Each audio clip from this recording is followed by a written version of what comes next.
মানুষ হাজার বছর ধরে একটি প্রশ্ন করে আসছে, এত দূষণের পরেও গঙ্গা নদী কেন আজও পবিত্র বলে মানা হয়? কলকারখানার বর্জ্য, শহরের ময়লা, নানান দূষণ প্রতিদিন গঙ্গায় পড়ছে।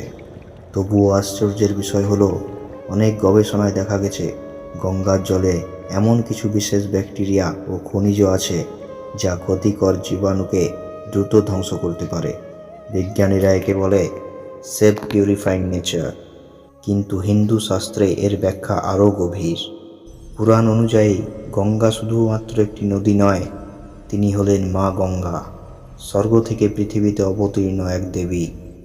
রাজা ভগীরথের কঠোর তপস্যার ফলে মা গঙ্গা স্বর্গ থেকে পৃথিবীতে নেমে আসেন মানুষের পাপ ধুয়ে দেওয়ার জন্য। কিন্তু তার প্রবল স্রোত পৃথিবী সহ্য করতে পারত না। তখন ভগবান শিব তার জটায় গঙ্গাকে ধারণ করেন এবং ধীরে ধীরে পৃথিবীতে প্রবাহিত করেন। সেই কারণেই গঙ্গার জলকে আজও দেবতুল্য মনে করা হয়।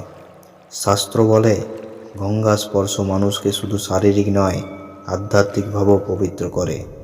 তাই হাজার বছর ধরে কোটি কোটি মানুষ গঙ্গাকে শুধু নদী নয়, মা হিসাবে পূজা করে।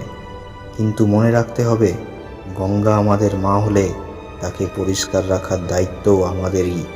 কারণ প্রকৃত ভক্তি মানে শুধু পূজা নয়, রক্ষা করাও। হর হর গঙ্গে।